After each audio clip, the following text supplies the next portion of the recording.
Hey everybody, welcome back to RPG Imaginings. Today I am celebrating 2,000 subscribers on the channel. Thank you very much everybody, I really appreciate you watching.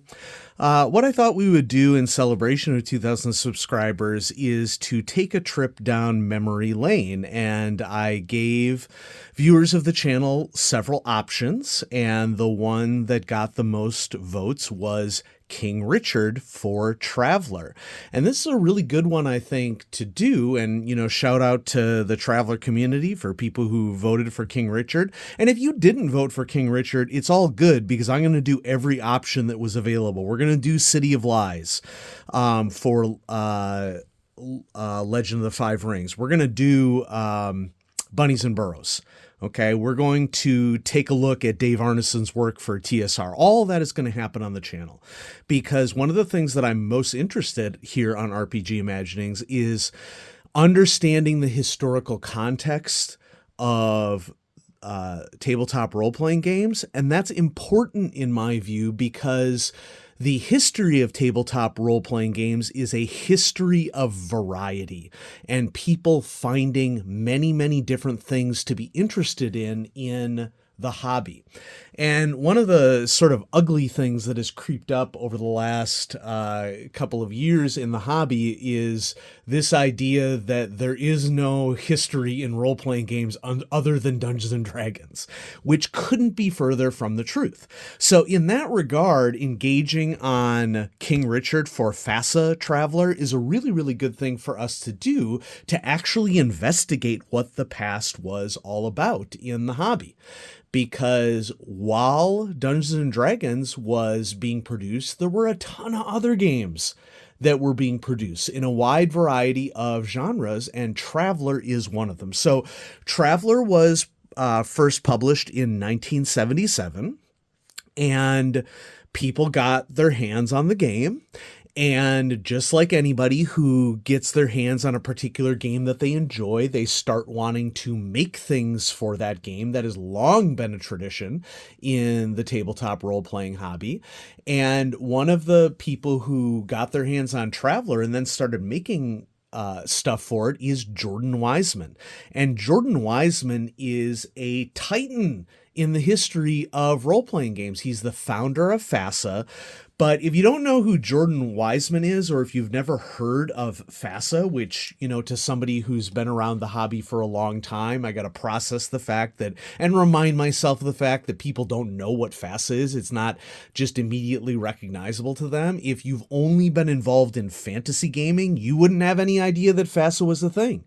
But for those of us who have been interested in sci-fi gaming, FASA has been a thing. So Jordan Wiseman founded FASA Corporation, which is short for Fredonia Aeronautics and Space Administration, and that is named after a fictional country in one of the Marx Brothers movies called Duck Soup.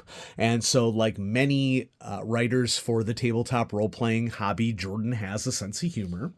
And as a huge name in role-playing, he developed that name by securing a bunch of really significant properties for FASA Corporation. Now, to be fair, before he did that, he was selling stuff that he wrote for Traveler, basically at a local store in Chicago.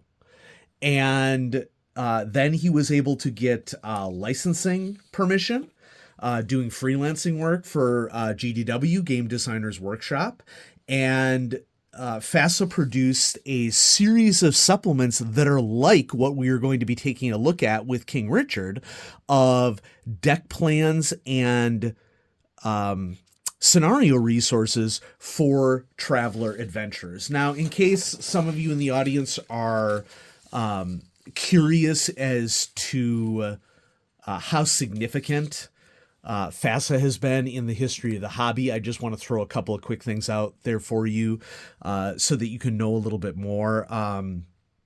FASA later produced BattleTech. They produced Shadowrun. So really big names in the gaming industry. And around, as all these things were happening, Wiseman was getting more and more active in computer games. FASA had the right to the MechWarrior PC games. Microsoft acquired FASA Interactive in 1999, which, Wiseman had been involved with producing video games through FASA Interactive for MechWarrior. And then he ended up becoming the creative director of Microsoft games from 1999 to 2002. Okay. Pretty big deal. He wrote an alternate reality game called The Beast to promote the Steven Spielberg film AI. That's something that's going to be important coming up here in a second. He published the board game Crimson Skies in 1998, which for those of you who are miniatures gamers, you may be aware of that. And then this is probably going to be the most obscure reference in connection to gaming. Wiseman founded this company in 2000 called WizKids. Many of you may have never heard of that at all. Actually, you probably have. That's WizKids of Mage Knight and HeroClix and Pirates of the Spanish Main fame. And WizKids still exists today, even though it's, has been recently been acquired by Topps. Wiseman, this is probably the biggest shocker to me that I found in my research. The guy won a freaking Peabody Award in 2022 for his work on The Beast. So Wiseman has a long history with gaming. And he's credited with the game concept for Shadowrun. He's credited with the game's concept for Earth Dawn. He had done all this work with video games. And it all started, folks, right here with FASA Traveler. Okay, so any gamer that you talk to who's dismissive of FASA or dismissive of science fiction role-playing, the pedigree for science fiction role-playing goes back really far into the hobby. Okay, Traveler has been a thing since I was born nearly 47 years ago. Okay, and so here's an example of stuff that was produced for FASA Traveler, the Fredonian Consumer Institute Product Research Division Consumer Guide Volume 1. This is excuse me, sorry. This is an 8.5 by 11 printing of an A5 product. So these were all digest size books, just like the majority of original Traveler books were digest size books. And this is just kind of like an in-universe guide to like consumer product research, a consumer guide, just like Consumer Reports in real life. And so this is an example of a FASA supplement that was published in 1982. But even before this, there was the King Richard line, which was part of amongst the first supplements that were published for FASA Traveler. This is a printout from Far Future Enterprises. So Far Future Enterprises, which is run by Mark Miller, the creator of Traveler, he has the rights to FASA Traveler supplements. And this, once again, is an 8.5 by 11 printout of what I believe, correct me if I'm wrong in the comments, there was a digest size book for King Richard. But then I also have this, and my gut tells me that this was like part of a box. I wasn't actually able to find any photos of like the original King Richard, but I saw the digest book online, and so I'm not really sure how this image relates to that. But King Richard was published in 81. This is just like a year after FASA started producing stuff officially for Traveler for freelance. And so this I have as PDF, and the reason is because it can be a challenge to get a lot of the older FASA supplements. Okay, so this is FASA's DPM 1, the deck plans for King Richard. Okay, it includes all the ship data for King Richard. And then Action Aboard was another supplement that was produced, which was Adventures on the King Richard. And this is one of the originals. This was published in 1980. I purchased this off of the eBays, and we can see that we have a yellowed old school stamped price on it, that this was originally $6 when it came out at Riders. I'm not familiar with a Riders store, whether that was, like an independently owned store, but notice how it's marked $11.81. So this was first put on the shelves in November 1981. And we're going to take a look at this here shortly. In terms of the PDFs, all of this stuff is still available from Far Future Enterprises or from DriveThruRPG.com. Once again, I didn't want to pay collector's prices for this component of King Richard. There was a bundle of holding that came out for FASA Traveler last year, and it was a really good bundle and contained, I don't want to say all of the original FASA stuff for Traveler, but like a ton of it. And there was a really good base collection and then as well a bonus collection. And I got both of them because as a fan of FASA, as both a company and as a fan of Traveler, that's stuff that I knew that I wanted to get my hands on. So let's take a look at DPM1 deck plans. Now, notice here's some information here because when Mark Miller converted a lot of the older Traveler supplements to PDF, he did make some compromises for it to work out, for printability and stuff for PDF. So book one was originally 11 by 17 deck plans. And so what we have in here is 23 11 by 17 deck plans as 2-page spreads in PDF. And then there was also an appendix, which in this case, he included some I don't know if these are higher or lower resolution JPEG images of this. And then he added some plans from action aboard as well as shuttle and lifeboat plans. So let's take a look. And here we see what was the original cover of King Richard's, 21 sheets of 15mm deck plans and an 8-page booklet of descriptions, drawn by Jordan Wiseman, designed by Jordan Wiseman. So Jordan has always been a design guy. And this is a piece of RPG history, folks. Jordan went on to found a lot of the properties and products that many of us have known and loved, largely with a science fiction bent. So, what's going on with King Richard? Well, King Richard is a luxury liner, which from a role-playing standpoint, I'm thinking of like Horror on the Orient Express. Like, what if you have your players effectively trapped on a vehicle? What sort of shenanigans can players get into when they are trapped on a large vehicle that is still big enough for them to be able to explore, but there's still limitations on it, so it can help the referee a little bit out in terms of preparation. Now, I personally don't believe that you have to box players in order to do a good job at preparation. There's lots of techniques that we have, but King Richard is an example of this model of like, well, let's restrict our players to a particular space and see what sort of tomfoolery that they can get into aboard a ship. And so this beginning part is just detailing what's going on with the King Richard. How much does it cost to get a berth on the ship? What's the difference between a regular stateroom and luxury staterooms? Okay. What is it like to board the ship for the first time? What's going on with entertainment? And then we have a series of deck descriptions.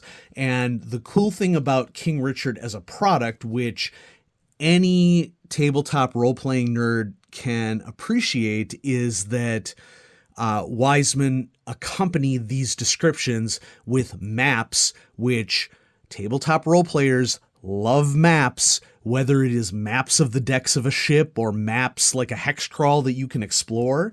And so, you can treat this as if it's a space liner, but effectively it's a cruise ship, and it's a good time. So we have deck descriptions for the bridge, crew deck A and B, the theater deck, the promenade deck, and we get a nice little bit of black and white artwork of people like walking the promenade deck.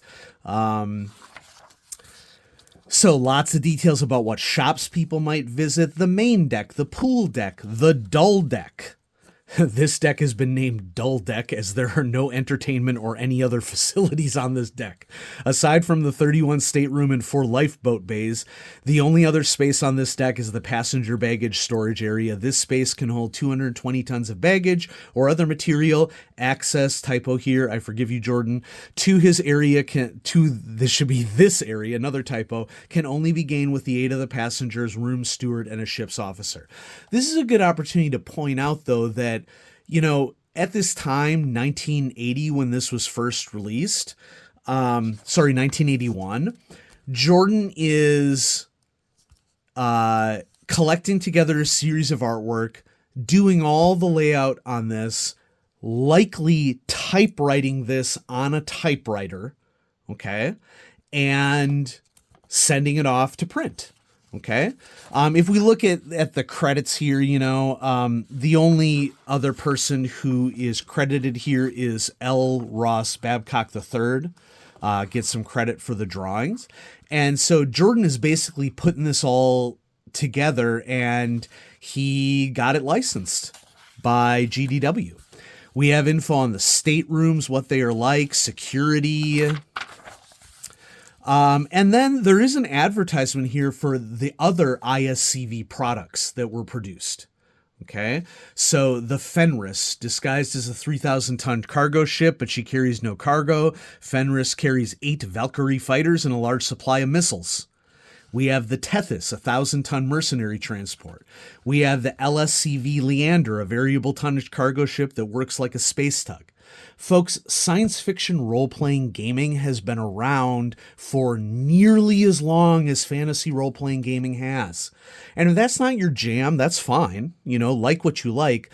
But can we not pretend like fantasy gaming was the only gaming that existed throughout the history of the hobby? Okay. And that's why I'm excited to showcase this for all you. Info on the crew, how many officers, how many stewards, engineers, other personnel there are. And then we get into the details of the deck plan themselves. And this is laid out such that I believe that if you set your printer to 11 by 17 and set it up correctly, you can print these as 11 by 17 deck plans. And what I really love about this first one is that you get a side view so that you can see how the levels are separated with each other. And then you also get a top view. Okay. We have individual plans for all the decks in a overview. Okay. So bridge, crew decks A and B, theater deck, promenade deck, I got cut off on my stapling here, but I'm guessing that this is the crew deck, and then we have the pool deck and dull deck, engineering deck, and then you get individuals of all the rest of the decks, which at the time is really cool because you could probably print out segments of these. You wouldn't be printing it out. Nowadays, we could print out segments for these, but if you had the original plans, you could probably use miniatures for this. Okay, so it's got a 15 millimeter miniature scale. Here we have crew deck B, including what all the berths and the seating are like. The theater deck, including the theater, which no doubt has like a giant space view at one end of it, as well as some lifeboats. We have the center of the theater deck, as well as some information on mechanics of logistics of how the lifeboats work, the aft part of the theater deck, promenade deck, shopping, as well as lots of places for lounging and relaxing. Aft section of the promenade deck, including what looks to be kind of like a miniature arboretum. Okay. And the continuation of the arboretum. There we go. Oh, look. There's shrubberies. Love it. Main deck forward. Main deck center. Main deck starboard aft. So this is the largest deck. Okay, and I think I called this the crew deck. This is the main deck. And then main deck port aft.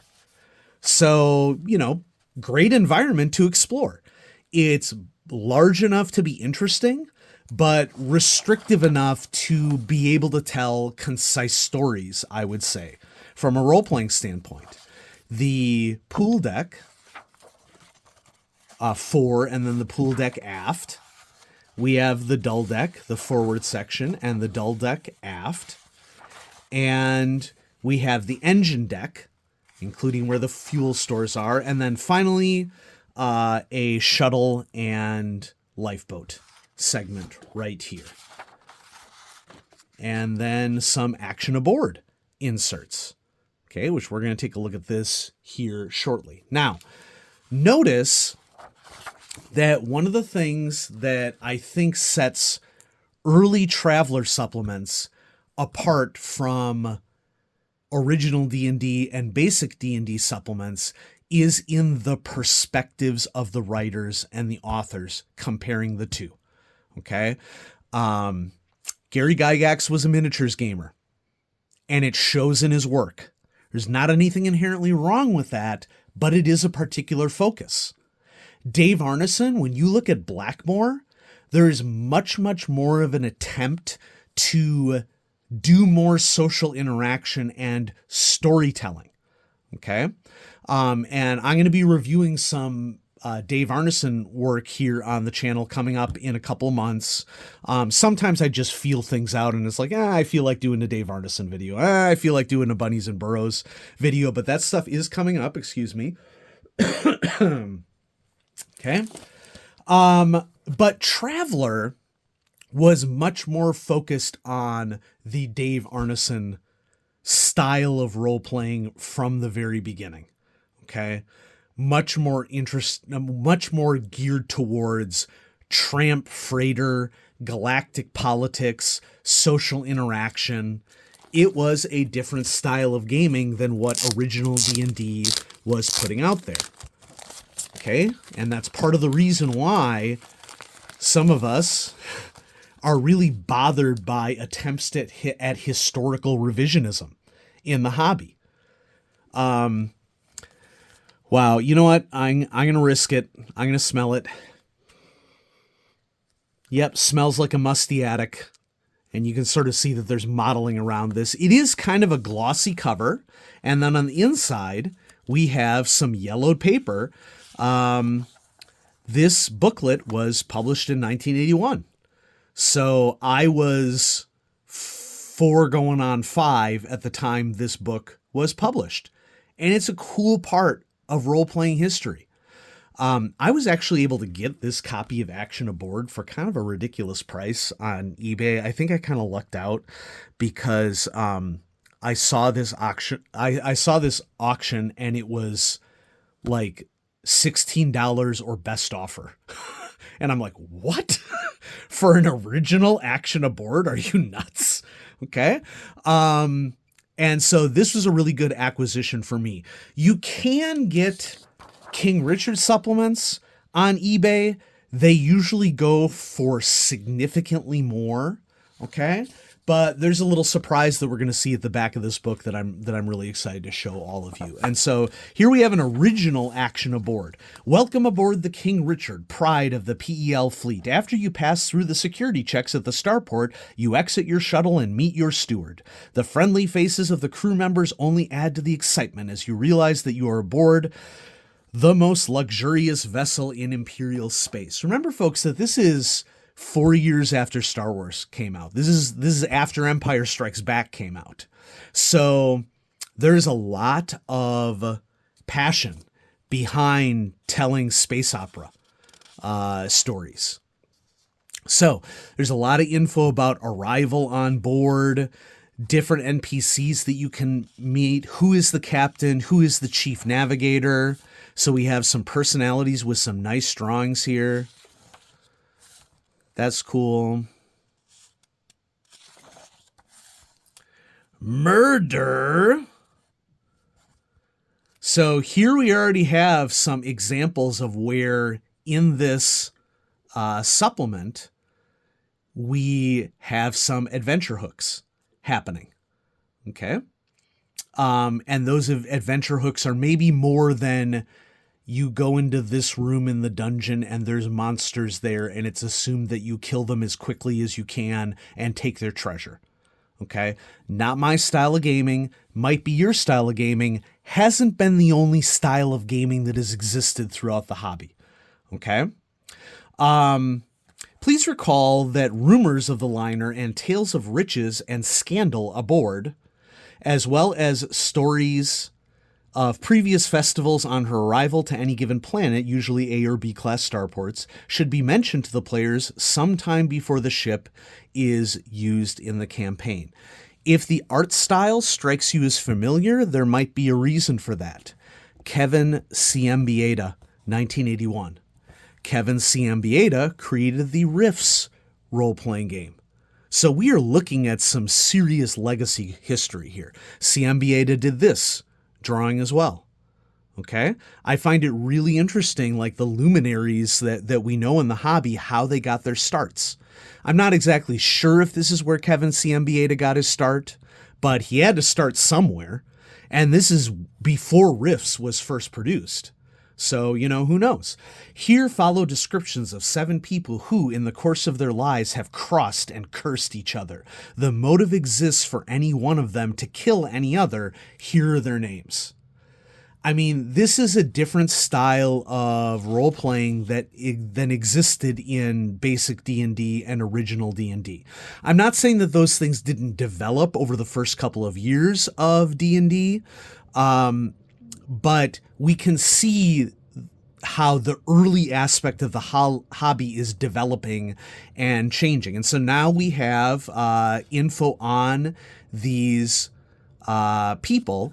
In the following pages, several people of some importance in the Imperium will be described. Many of them harbor hatred of other passengers aboard the King Richard.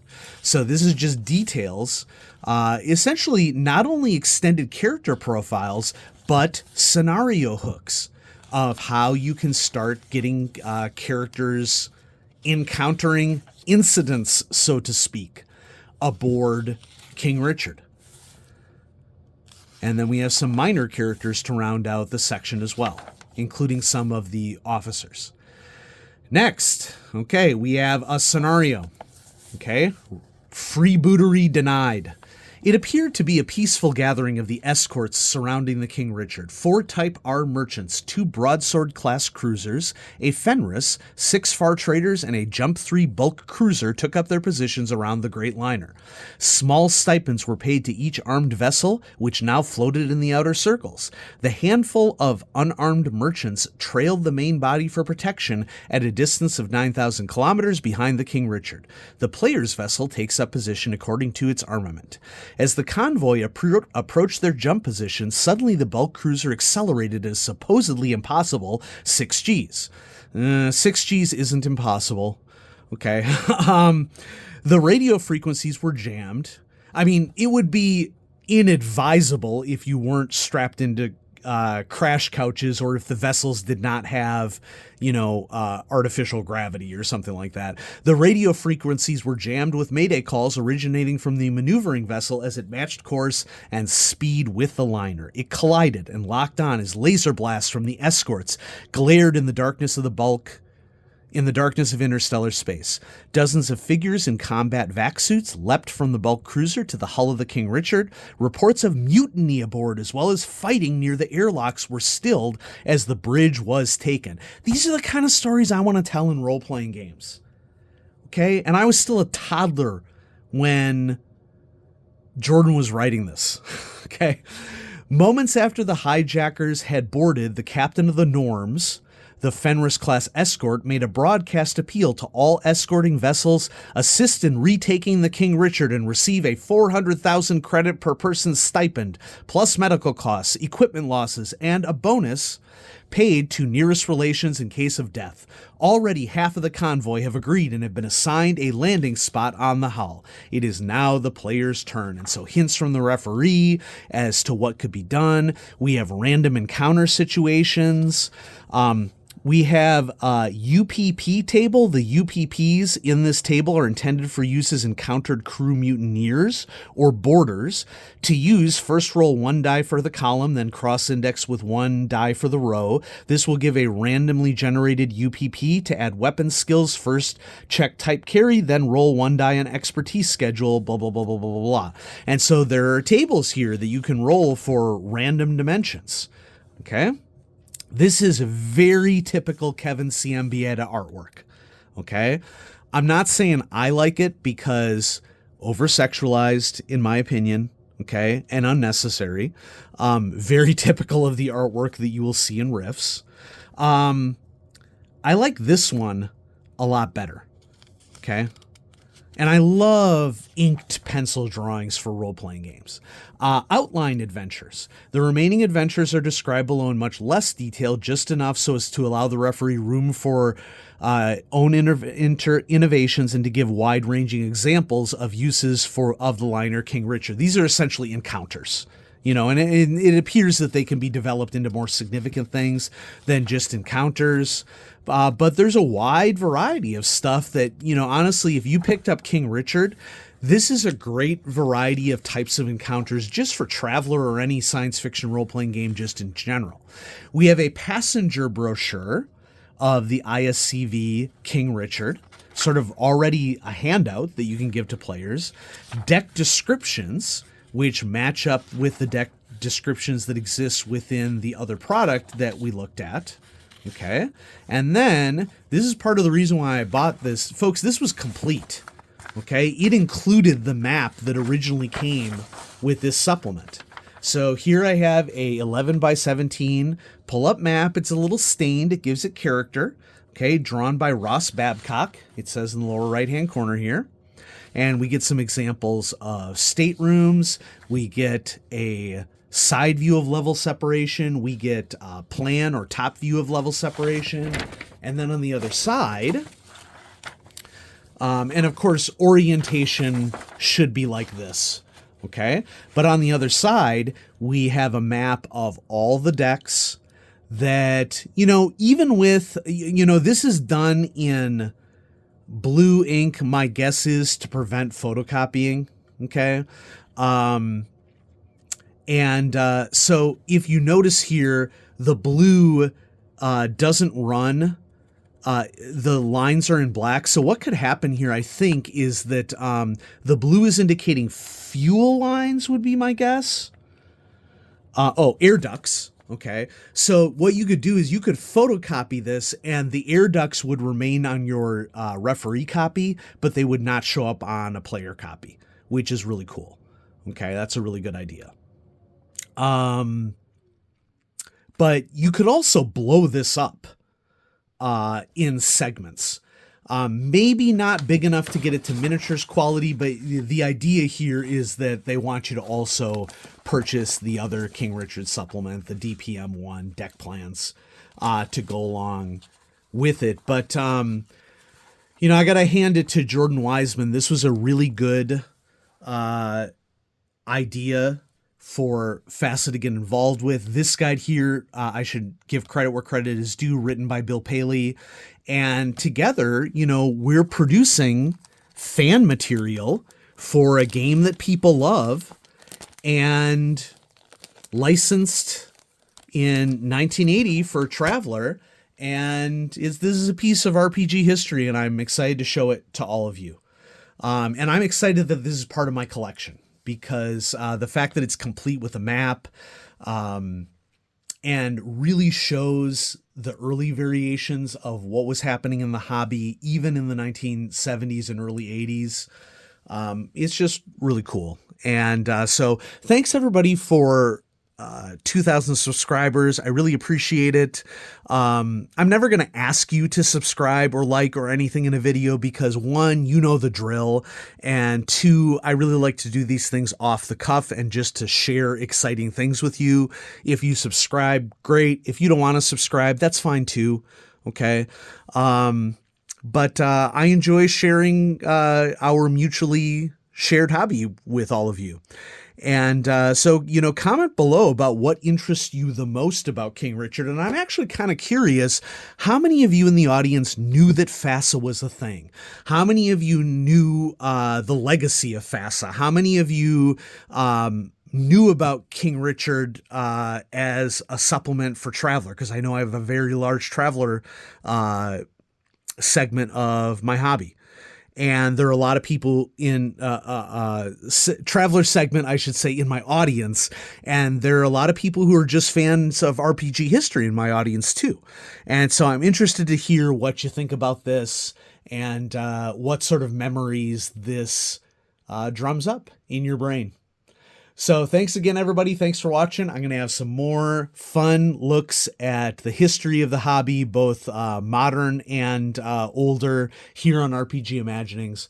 Have a great day.